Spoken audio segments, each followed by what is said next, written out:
Hello students. आप सभी लोगों का बहुत बहुत स्वागत है हमारे ऑनलाइन ऑफिशियल प्लेटफॉर्म शिक्षाविद सागर में। आई होप कि आप सभी लोग अच्छे होंगे और अच्छे से अपनी पढ़ाई कर रहे होंगे। आज से हम इस प्लेटफॉर्म पे जो एचपी पुलिस का एग्जाम होने वाला है उससे रिलेटेड एचपी जीके के कुछ वन लाइनर क्वेश्चन डिस्कस करने वाले हैं, जो कि आपके एग्जाम पर्पज से आप लोगों को बहुत ज्यादा हेल्पफुल साबित होंगे।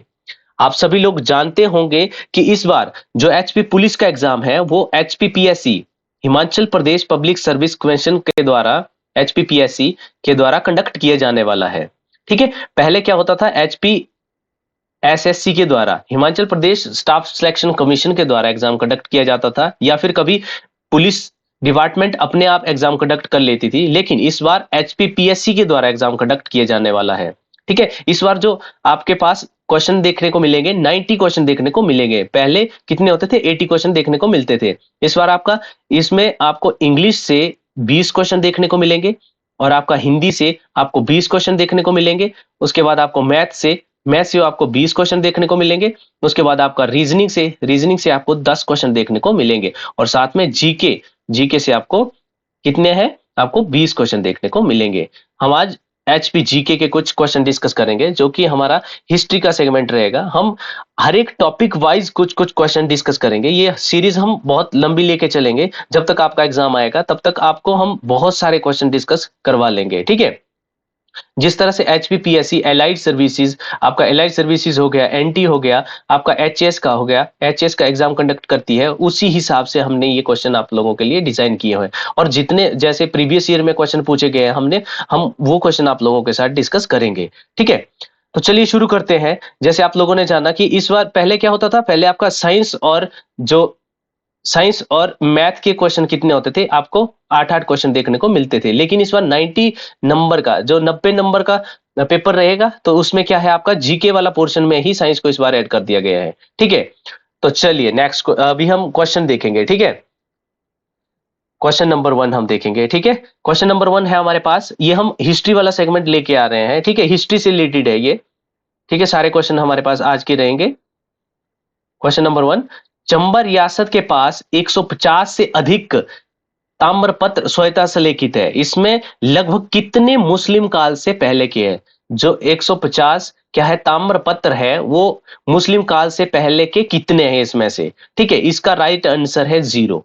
ठीक है, इसमें कोई भी मुस्लिम काल से पहले के ताम्रपत्र नहीं थे चंबा रियासत में। ठीक है, 712 ईस्वी में पहले मुस्लिम थे जो इंडिया पे आक्रमण किया था, उनका नाम था मोहम्मद बिन कासिम। ठीक है, कासिम। ठीक है, हो सकता है ऊपर नीचे थोड़ा सा ये लिखा गया है। ठीक है, मोहम्मद बिन कासिम। ठीक है, आप लोगों को मालूम होगा कि 1206 ईस्वी से जो मुस्लिम एरा है, मुस्लिम शासन की शुरुआत होती है कहाँ पे, भारत में। उसको क्या बोलते हैं, दिल्ली सल्तनत की शुरुआत होती है मुस्लिम काल की। ये जो पूरा डिटेल में हम आपको हिस्ट्री वाला जब हम पोर्शन देखेंगे, जब हम इंडियन हिस्ट्री की बात करेंगे, जब पढ़ेंगे, उसमें हम आप लोगों को हर एक वंश जो जितने भी है ये उनको डिटेल में डिस्कस करेंगे। तो चलिए अभी हम एचपी का डिस्कस कर रहे हैं। तो ये हमारे पास पहला क्वेश्चन था, 50 से अधिक ताम्रपत्र जो थे मुस्लिम काल से पहले कहाँ पे नहीं थे, रियासत में, चंबा रियासत में कोई भी ताम्रपत्र नहीं थे मुस्लिम जब शासक था। ठीक है, उससे पहले कोई भी नहीं थे। चलिए नेक्स्ट क्वेश्चन देखते हैं। नेक्स्ट क्वेश्चन है हमारे पास, निम्नलिखित में से किस रियासत के पास 150 से अधिक ताम्रपत्र थे? ठीक है, किस रियासत के पास है, चंबा रियासत के पास। ये हमने पहले डिस्कस कर लिया है। ये क्वेश्चन हमने इस तरह से डिजाइन किया क्योंकि बहुत बार ये एचपीपीएससी के द्वारा पूछे पूछे जा चुके हैं। ठीक है, ये आपका एग्जाम हो सकता है एलाइड के एग्जाम में है, या फिर आपके एचएस के एग्जाम में, या फिर एनटी के एग्जाम में बहुत बार आ चुके हैं। ठीक है, चलिए नेक्स्ट क्वेश्चन देखते हैं। नेक्स्ट क्वेश्चन है हमारे पास, हिमाचल प्रदेश में राणाओं और ठाकुरों के बारे में हमने कहां से, किस रिसोर्स से पता चलता है? ठीक है, इनकी सूचना हमें किस रिसोर्स से मिलती है? ठीक है, इसका हमारे पास ऑप्शन है राजतरंगिणी, उसके बाद बैजनाथ की प्रशस्तियां, उसके बाद आपके पास चंबा रियासत में पाए जाने वाले शिलालेख, या उपयुक्त सभी। इसका राइट आंसर है हमारे पास उपयुक्त सभी। कहां से मिलता है, राणाओं और ठाकुरों के बारे में हमें पता चलता है, राजतरंगिणी से भी पता चलता है, बैजनाथ की प्रशस्तियों से भी पता चलता है, चंबा रियासत में पाए जाने वाले शिलालेखों से भी पता चलता है। चलिए नेक्स्ट क्वेश्चन देखते हैं। नेक्स्ट क्वेश्चन है हमारे पास, एक ताम्रपत्र के अनुसार जो विक्रम संवत है वो कितना है? 1717। चंबा शहर और शक संवत के अनुसार किस वर्ष पड़ेगा? जो ताम्रपत्र है एक, उसके अनुसार जो चंबा शहर बसाया गया था वो कब था? आपका 1717 में विक्रम संवत था उस टाइम, ठीक है। और शक संवत कितना था उस टाइम पे? इसका राइट आंसर है हमारे पास 1582 में, ठीक है। विक्रम संवत, जो विक्रम संवत है वो कितना होता है आपको मैं बताता हूं, बीसी और एडी। बीसी क्या होता है? Before Christ. जो ईसा मसीह है उसके वर्ष के बाद, जो जीरो होता है जीरो से पहले का, मतलब ईसा पूर्व, ठीक है। इतने ईसा पूर्व, आपने सुना होगा कि इतने ईसा पूर्व। आपका एडी क्या होता है? एडी आपका होता है हमारे पास एनो डोमिन बोलते हैं इसको। क्या होता है ये? आपका ईसवी पूर्व होता है, ईसवी सॉरी ईसवी के बाद होता है। जैसे क्राइस्ट के बाद, क्राइस्ट का जो वर्थ होता है, ईसा मसीह का जो वर्थ होता है उसके बाद का जो एरा होता है उसको एडी बोलते हैं, ठीक है। तो जो विक्रम संवत है वो ईसवी पूर्व का है। कितने ईसवी पूर्व का? 57 ईसवी पूर्व, 57 ईसवी पूर्व का। और जो शक संवत है, शक संवत है, शक संवत है आपका 78 ईस्वी का है ये, ठीक है। इनके बीच का जो डिफरेंस है लगभग 135 वर्ष का आता है। इसीलिए क्या है, आपका जो शक विक्रम संवत था वो कितना था? 1717 था। और जो शक संवत है वो कितना था? 1582, ठीक है। आई होप कि आप लोगों को समझ आ गया होगा, ठीक है। ये हौच पौच हो गया बट आप लोगों को मैंने जो समझाया आप लोगों को समझ आ गया होगा, ठीक है। चलिए नेक्स्ट देखते हैं। नेक्स्ट क्वेश्चन हमारे पास, चकली तांबे का जो सिक्का था वो 10वीं शताब्दी के आसपास मौजूद था, ठीक है। हिमाचल प्रदेश के किस शहर से संबंधित है या किस जगह से संबंधित था ये चकली? ठीक है, इसका राइट आंसर है हमारे पास option number C, Chamba. Chamba से संबंधित है। जो चकली तांबे का सिक्का कहाँ पाया गया था? वो आपका चंबा में मिलता है, ठीक है। किस टाइम पे था वो? 10वीं शताब्दी के टाइम पे, ठीक है। नेक्स्ट क्वेश्चन देखते हैं। नेक्स्ट क्वेश्चन हमारे पास, हिमाचल प्रदेश में प्राचीन अभिलेख किस एक प्राचीन लिपि में उत्कीर्ण नहीं किए गए थे? जो प्राचीन अभिलेख है हिमाचल प्रदेश के जितने भी अभिलेख हैं वो किस लिपि में उत्कीर्ण नहीं किया गया था? कौन सी एक लिपि हिमाचल में नहीं थी, ठीक है, प्राचीन अभिलेखों की? इसमें राइट आंसर है option number C, Indo Greek. Brahmi में भी है, शारदा में भी है और नागरी में भी है। किसमें नहीं है? आपका इंडो ग्रीक में नहीं है। चलिए नेक्स्ट क्वेश्चन देखते हैं, ठीक है।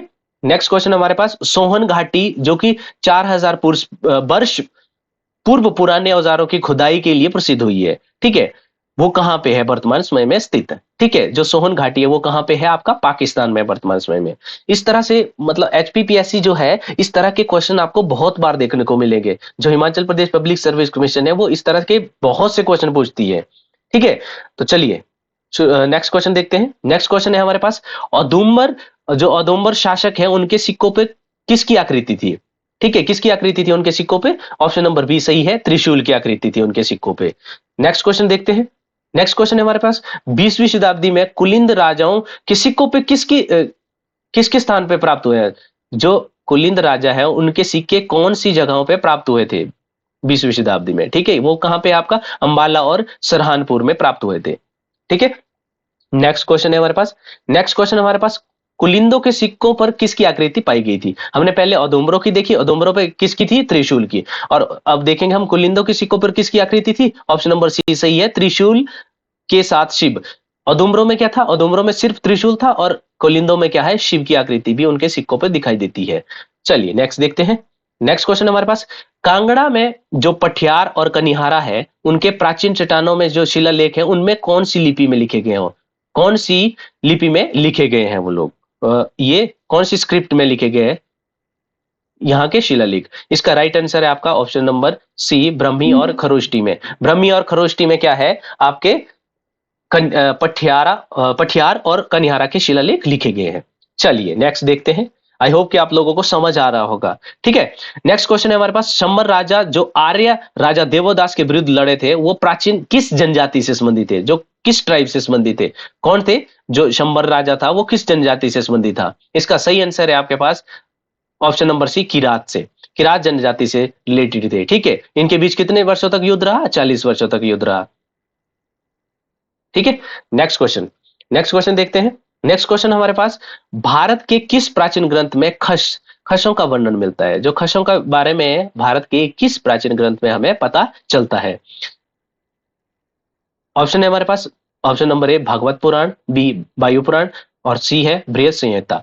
या डी है ऑप्शन उपयुक्त सभी। इसका राइट आंसर है हमारे पास डी, उपयुक्त सभी में मिलता है। खसों के बारे में भगवत पुराण में भी मिलता है और वायु पुराण में भी मिलता है और बृहद संहिता में भी मिलता है। ठीक है, चलिए नेक्स्ट क्वेश्चन देखते हैं। औदुंबर, इनका जो गोत्र था वो क्या था, कौशिक गोत्र था। ठीक है, औदुंबर किस साधु को अपना, किस साधु से औदुंबरों का संबंध था।